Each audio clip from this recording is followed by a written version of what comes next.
Hello guys, welcome back to my YouTube channel. तो दोस्तों, आज हम इस वीडियो में बात करने वाले हैं सिंगापुर विजिट वीज़ा के बारे में कि आप कैसे सिंगापुर का टूरिस्ट वीज़ा जो है अप्लाई कर सकते हो। उसके लिए आपको क्या क्या डॉक्यूमेंटेशन चाहिए। आपको जब आप सिंगापुर लैंड करते हो तो आपको कौन सा फॉर्म फिल करना चाहिए, उसके क्या फीस है। आप सिंगापुर का वीज़ा जो है वो कहाँ पे अप्लाई कर सकते हैं, क्योंकि यहाँ पे कंफ्यूजन होता है कि सिंगापुर का वीज़ा हम जो है वो डायरेक्ट ऑनलाइन अप्लाई कर सकते हैं या नहीं कर सकते हैं। तो ये सारी कंफ्यूजन जो है वो इस वीडियो में मैं आपके साथ शेयर करने वाला हूँ और आपको प्रोसेस भी बताने वाला हूँ कि आप सिंगापुर का वीज़ा कैसे अप्लाई कर सकते हैं। और अब क्योंकि अभी मेरे एक फ्रेंड ने सिंगापुर का वीज़ा अप्लाई किया था, तो मैंने उससे भी डिस्कस किया कि भाई क्या क्या रिक्वायरमेंट्स हैं, क्या उनकी अब कंडीशंस हैं अभी लेटेस्ट। तो अभी उसका वीज़ा जो है वो आ गया है। तो सोचा कि मैंने कि ये वीडियो आपके साथ शेयर किया जाए सिंगापुर वीज़ा के लिए। अगर आप सिंगापुर घूमने का प्लान कर रहे हैं, ट्रैवल करने का प्लान कर रहे हैं, तो आपके लिए ये वीडियो जो है वो काफ़ी इन्फॉर्मेटिव होने वाली है। तो चलिए, सबसे पहले हम बात करते हैं सिंगापुर वीज़ा के बारे में। सिंगापुर वीज़ा जो है वो आपका एक शॉर्ट टर्म विजिट वीज़ा है, जिसकी ड्यूरेशन आपकी 30 डेज होती है। अगर आप मोर देन 30 डेज जाते हैं तो आपको वहां पे मेंशन करना होगा, आपको रीजन देना पड़ेगा कि भाई मैं 30 डेज से ज्यादा सिंगापुर में क्यों स्टे कर रहा हूँ। तो मैं बात कर रहा हूँ as a short term duration के लिए कि आप 7 डेज या फिर 15 डेज के मैक्सिमम टाइम 15 डेज के लिए आप ट्रेवल कर रहे हैं सिंगापुर के लिए। तो आपको क्या क्या डॉक्यूमेंटेशन की रिक्वायरमेंट है। तो सबसे पहले हम बात करते हैं कि हम सिंगापुर का वीजा जो है वो हम कैसे अप्लाई कर सकते हैं। क्योंकि सिंगापुर एक ऐसी कंट्री है साउथ ईस्ट एशिया के अंदर, जिसका जो है वो ऑनलाइन पोर्टल या ऑनलाइन एप्लीकेशन कोई सिस्टम अभी नहीं है। उसका वीजा जो है वो आपको या तो वीएफएस के थ्रू अप्लाई करना पड़ेगा, या सिंगापुर के जो काउंसलेट उन्होंने बना रखे हैं वहां पर जाके अप्लाई करना होगा। आप सिंगापुर का वीजा जो है वो डायरेक्टली अप्लाई नहीं कर सकते। तो अब बात करते हैं सिंगापुर के वीजा के डॉक्यूमेंटेशन की कि आपको क्या क्या डॉक्यूमेंटेशन चाहिए। तो सबसे पहले हम बात करें, आपका वही 6 मंथ वैलिडिटी होनी चाहिए आपके पासपोर्ट की। प्लस आपकी जो है होटल बुकिंग होनी चाहिए कंफर्म, जितने दिन की आपकी ड्यूरेशन है। तो यहाँ पे आप जो होटल बुकिंग है वो आप booking.com या फिर अगोड़ा से आप बुक कर सकते हैं। जो आपकी पेड प्रॉपर्टी वाला आप कर सकते हो, जिसमें आपको पे ना करने, आप जब जिस होटल पे या फिर जिस हॉस्टल में आप जाएंगे तो वहां पे आप डायरेक्टली उसको पे कर सकते हैं। तो आप पेड प्रॉपर्टी भी बुक कर सकते हैं। उसके बाद आपकी कंफर्म बोथ रिटर्न टिकट होनी चाहिए, मतलब कि आप जब जा रहे हो तो कंफर्म बोथ साइड टिकट, मतलब जब जा रहे हो तो जाने की टिकट और आने की टिकट दोनों जो है वो कंफर्म होनी चाहिए। प्लस आपका bank statement at least 3 to 6 month का बैंक स्टेटमेंट होना चाहिए, और उसमें आराम अराउंड 1 से 2 लाख के बीच में होना चाहिए अमाउंट 6 मंथ के ड्यूरेशन के अंदर। ठीक है। उसके बाद आपकी आईटीआर होगी, इनकम प्रूफ की। भाई आपकी जो इनकम प्रूफ है वो ये एक आपका एडिशनल डॉक्यूमेंट में काउंट हो जाएगा आईटीआर जो है। प्लस आपका कंपनी लेटर कि जिस आप अगर आप सेल्फ एम्प्लॉय हैं, मान लीजिए आप किसी कंपनी में एम्प्लॉय है, तो उस कंपनी का जो ऑफर लेटर आपको मिला होगा वो, प्लस उस कंपनी से एक आपका लीव परमिशन कि भाई मैं जो है वो सिंगापुर विजिट के लिए जा रहा हूँ, तो मुझे 7 या 8 दिन या 15 दिन की छुट्टी चाहिए। तो कंपनी आपको एक ऐसा परमिशन देगी, हाँ ठीक है आप जा सकते हो। तो एक वो परमिशन लेटर हो गया, लीव परमिशन। तो ये प्लस अगर आप एम्प्लॉय नहीं हो, आप सेल्फ एम्प्लॉय है, तो आपका बिजनेस रजिस्ट्रेशन, उसमें बिजनेस रजिस्ट्रेशन में जैसे आपका जीएसटी हो गया, या फिर आपका अगर प्राइवेट लिमिटेड है तो आपकी प्राइवेट लिमिटेड का हो गया। अगर आपका बिजनेस अभी है बट रजिस्ट्रेशन नहीं है, तो आप अपना इनकम सर्टिफिकेट आप सीए से बनवा सकते हैं। वो आपको बना के दे देगा, तो आप उसको भी अपनी एप्लीकेशन के साथ अटैच कर सकते हैं। वो भी एक आपका वैलिड माना जाएगा डॉक्यूमेंटेशन। ठीक है, ये आपके डॉक्यूमेंट की लिस्ट हो गई कि आपको क्या क्या चीजें चाहिए। अभी मैं आपके साथ स्क्रीन शेयर करके भी दिखाऊंगा, जिसमें आपके पूरे डॉक्यूमेंट की चेकलिस्ट। प्लस जब आप सिंगापुर वीजा सेंटर में जाओगे, यानी कि बीएफएस ऑफिस जब जाओगे वीजा एप्लीकेशन फॉर्म करने, फिल करने, सबमिट करने के लिए, तो वहां पे आपको एक 14A करके फॉर्म आता है जो सिंगापुर वीजा एप्लीकेशन फॉर्म है, जो आपको अपनी डॉक्यूमेंट के साथ अटैच करके वीएफएस में सबमिट भी करना है। तो वो फॉर्म भी मैं आपको दिखाऊंगा। उसमें बेसिक बेसिक इन्फॉर्मेशन है आपकी। आप अपना पासपोर्ट लेके उसमें सारी डिटेल फिल कर सकते हैं। वो सारी चीजें आपके जो है बीएफएस के साथ आपको सबमिट करनी पड़ेगी। अब इसकी फीस जो है, अभी यहाँ पे दो कंडीशन है। मैंने जो मेरा फ्रेंड है उसने जो है वो थाईलैंड से सिंगापुर का अप्लाई किया था। उसके पास जो है वो थाईलैंड का लॉन्ग टर्म वीजा, यानी कि नॉन ओ 1 ईयर वाला जो वीजा था उसके पास वो था, तो उससे ज्यादा डॉक्यूमेंटेशन नहीं मांगे। फॉर एग्जाम्पल, आप इंडिया से थाईलैंड ट्रेवल किया आपने, ट्रेवल करने के बाद आप चाहते हो कि मैं सिंगापुर को भी एक्सप्लोर करूं, तो आप थाईलैंड से सिंगापुर जाना चाहते हो, तो आपके पास थाईलैंड का जो वीजा जो होगा, अब चेकलिस्ट के अकॉर्डिंग उन्होंने बता रखा है कि आपके पास जो थाईलैंड का वीजा की जो स्टैंप है आप उसको अटैच कर सकते हैं, जिससे उनको लगे हाँ भाई आपने थाईलैंड ट्रेवल करा, फिर आप सिंगापुर विजिट करने जा रहे हैं। तो वो आपका वहां पे एक आपको सिर्फ एक एक्स्ट्रा डॉक्यूमेंट देना है आपका स्टैम्प का, कि आप ये स्टैम्प जो है टूरिस्ट वीजा है तो आप टूरिस्ट वीजा की दे सकते हैं, अगर आपके पास लॉन्ग टर्म वीजा है तो उस लॉन्ग टर्म वीजा की आपको जो है वो जेरोक्स लगानी पड़ेगी आपकी एप्लीकेशन के साथ।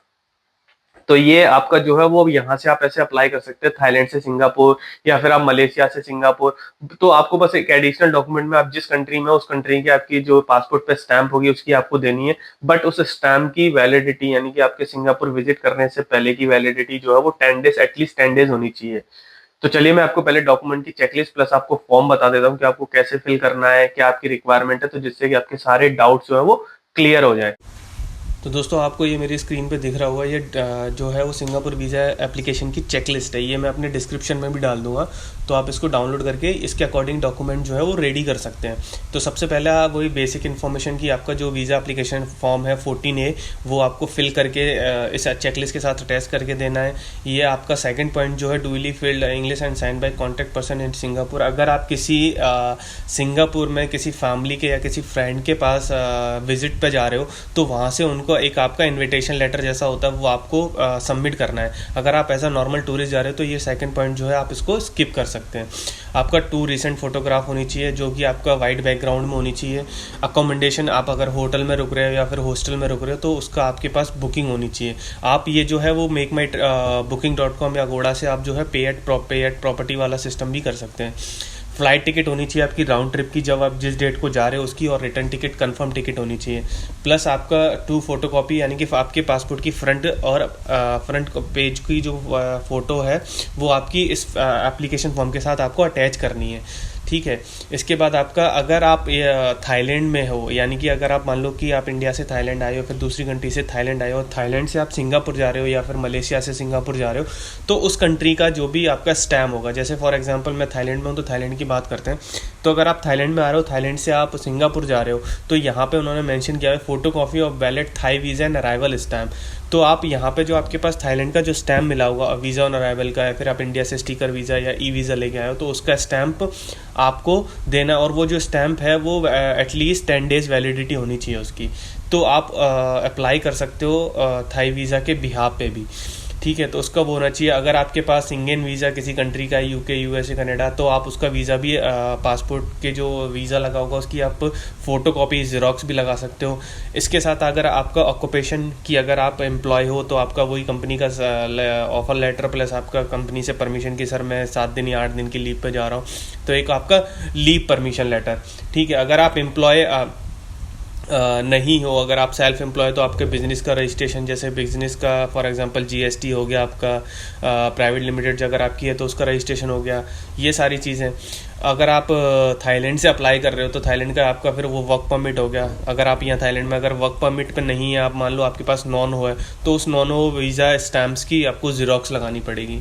ये आपका कोई मतलब का नहीं है, चाइनीज सिटीजन अपना कोई नहीं है। Authorised letter for original complete and letter in sign to third party to the applicant we have, ये आपका जो है वो आपका थर्ड पार्टी का सिस्टम है। अगर आप किसी कोई आपका जो डॉक्यूमेंट सबमिट कर रहा है तो उसके लिए ये आपका कुछ नहीं, ये एडिशनल डॉक्यूमेंट में आप ये देख सकते हो। अगर आपको इसकी नीड लगती है, आपके पास अगर ये डॉक्यूमेंट्स हैं तो आप इसको दे सकते हैं, जिससे कि आपकी एप्लीकेशन थोड़ी स्ट्रांग हो जाएगी। बट ऐसा कोई इन्होंने मैंडेटरी नहीं करा कि आपको ये डॉक्यूमेंट आपको देने ही देने हैं। ठीक है। ये बेसिक उनकी आपका जो है वो चेकलिस्ट है। ये आप चेकलिस्ट का मैं अपने डिस्क्रिप्शन में डाल दूंगा, यहाँ से आप इसको डाउनलोड करके अपने डॉक्यूमेंट्स जो है वो रेडी कर सकते हैं। अब बात करता हूँ मैं आपकी 14A फॉर्म जो है, वीज़ा एप्लीकेशन फॉर्म जिसको अपन बोलते हैं, मतलब थाईलैंड का जैसे वीज़ा एप्लीकेशन फॉर्म हो गया, अलग अलग कंट्री का फॉर्म का नेम होता है। ठीक है। तो ये उनका जो है वो ये फॉर्म है 3 पेजेस का, ये आप देख रहे हैं। बट इसमें ज़्यादा कोई इतना बड़ा फॉर्म नहीं है, बेसिक इन्फॉर्मेशन है। आप अपने पासपोर्ट जो है अपने पास रखें और उस पासपोर्ट के अकॉर्डिंग आपकी इन्फॉर्मेशन फिल करते जाएँ।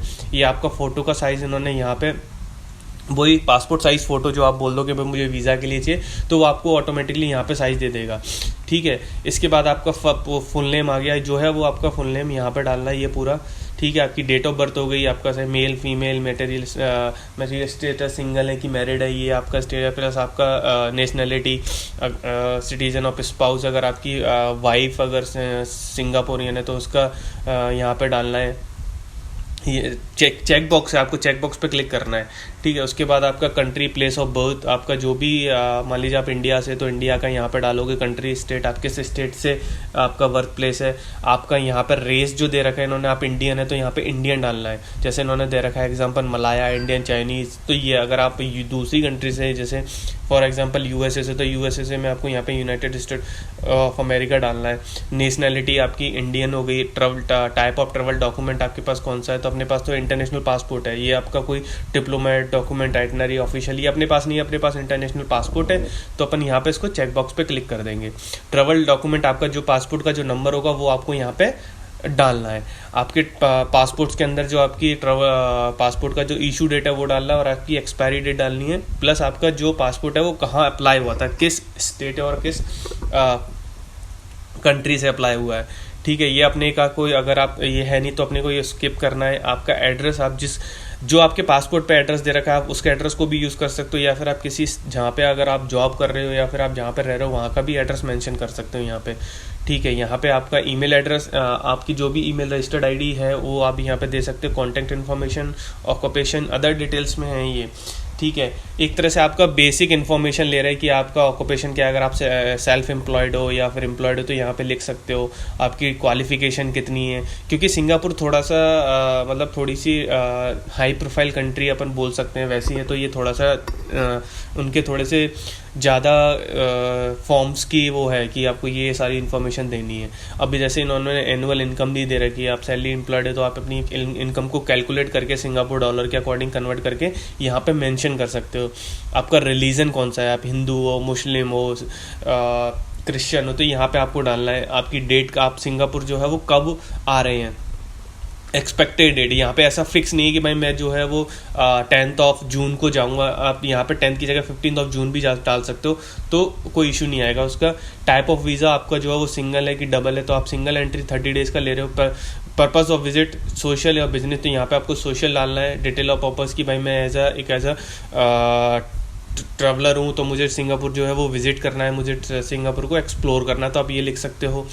How long do you tend to Singapore, less than 30 days और मोर देन, तो यहाँ पे आप जो वीज़ा है वो अपना 30 डेज़ के लिए अकॉर्डिंग ही चाहिए। अपन 7 डेज़ या 10 डेज़ रहने वाले हैं, तो यहाँ पे जो है वो 30 डेज़ अपन सेलेक्ट करेंगे। यहाँ पे इन्होंने दे रखा है, if you attend stay in Singapore in more than 30 days please state the reason for your attendant, length of stay and the duration. मतलब जब आप वीज़ा अप्लाई करोगे तो यहाँ पे अगर आप मोर देन 30 डेज डालते हो तो आपको रीज़न देना पड़ेगा कि मैं सिंगापुर जो में से जो है वो 30 डेज से ज़्यादा रहने वाला हूँ, तो उसका रीज़न क्या है, मैं वहाँ पे क्या 30 डेज तक क्या अलावा करने वाला हूँ, तो यहाँ पे आपको वो रीज़न मेंशन करना पड़ेगा। अगर आप 30 डेज से कम में जा रहे हो 7 डेज या 10 डेज़ के लिए, तो आपको ये जो है फिल करने की ज़रूरत नहीं है। यहाँ पे एड्रेस इन सिंगापुर, यहाँ पे जो भी आपका सिंगापुर में जो भी आपने होटल बुक करा होगा, होटल या हॉस्टल, तो उसका एड्रेस यहाँ पे डालना है आपको पूरा। ठीक है, ये आपका जो है ये फॉर्म अगर आप किसी दूसरी कंट्री में 5 साल से ज़्यादा रहे हो, मान लो आप किसी दूसरी कंट्री में जॉब करते थे या फिर किसी दूसरी कंट्री में आप रह रहे हो, तो 5 साल से अगर आप ज़्यादा रहे हो उस कंट्री का, तो आपको यहाँ पर इन्फॉर्मेशन डालनी है। ये आपका कंट्री का नेम, एड्रेस और कितने साल से कितने साल तक वहाँ पर रहे हो। ठीक है, ये ओनली एप्लीकेंट्स, अगर ये आपके साथ कोई बेबी जा रहा है तो आपको उसकी ये फॉर्म जो है उसकी डिटेल्स फिल करनी है, अदरवाइज इसको आप स्किप कर सकते हो अगर आपके साथ कोई बेबी ट्रैवल नहीं कर रहा है। ये आपका पर्टिकुलर्स फॉर लोकल कॉन्टैक्ट, ये आपका जो है सिंगापुर में अगर आप किसी फ्रेंड या फैमिली के पास जा रहे हो या फिर आपके किसी फॉर एग्जांपल आप किसी फ्रेंड्स के पास ही जा रहे हो, तो आपको यहाँ पे उसकी इन्फॉर्मेशन डालनी पड़ेगी। अगर आप उसके साथ रह रहे हो तो फिर यहाँ पे अगर आप इन्फॉर्मेशन डालते हो तो आपको इन्विटेशन लेटर भी देना पड़ेगा। तो ये आपकी उसकी इन्फॉर्मेशन है। तो अगर आपके पास ऐसा कोई नहीं, आप एज अ टूरिस्ट जा रहे हो, तो ये आपके लिए भी स्किप करना है आपको। यहाँ पे फिर आपको सारे जो है वो नो नो नो नो करने हैं। आप इसको पढ़ोगे तो आपको समझ में आ जाएगा, बाकी और कुछ नहीं। आप यहाँ पे चेकलिस्ट दे रखी है उन्होंने, वो पॉइंट्स दे रखे हैं, डेट डालनी है आपको जब वो अप्लाई कर रहे हो, और उसके सिग्नेचर करके आपको ये फॉर्म जो है वो अपनी वीज़ा एप्लीकेशन फॉर्म के साथ अटैच करना है। तो दोस्तों यही सिंगापुर शॉर्ट टर्म वीज़ा की जो रिक्वायरमेंट्स थी वो मैंने आपके साथ शेयर की हैं। आपको चेकलिस्ट भी एक्सप्लेन कर दी, आपको 14A फॉर्म का बता दिया, प्लस आपका जो है वो अराइवल कार्ड जो उनका ऑन अराइवल जब आप लैंड करोगे तो उसके बारे में भी आपको इन्फॉर्मेशन बता दी। अगर फिर भी आपका कोई सिंगापुर वीज़ा से लेके डाउट है या फिर कोई कंफ्यूजन है आपको, तो आप मुझे इंस्टाग्राम पे मैसेज करके मुझसे पूछ सकते हैं आपके डाउट्स, या फिर नीचे नीचे आप मुझे कमेंट करके भी पूछ सकते हैं। और अगर आपको वीडियो पसंद आया हो तो वीडियो को लाइक करें, उन दोस्तों के साथ शेयर करें जो सिंगापुर विजिट करने का प्लान कर रहे हैं या ट्रैवल करने का प्लान कर रहे हैं। तो ये वीडियो जो है वो उनके लिए काफी इंफॉर्मेटिव होने वाली है। और चैनल को सब्सक्राइब करें, चैनल को सब्सक्राइब करना ना भूलें, बेल आइकन को प्रेस कर दें जिससे आने वाली वीडियो का नोटिफिकेशन आपको मिल जाए। क्योंकि 98% लोग जो है वीडियो को देखते हैं बट सब्सक्राइब नहीं करते हैं। तो एक सब्सक्राइब आपके लिए आपका एक सब्सक्राइब हमारे लिए बहुत सपोर्टिव होता है। तो चैनल को सब्सक्राइब करें, अपना प्यार है उसको बनाए रखें। चलिए मिलते हैं नेक्स्ट वीडियो में।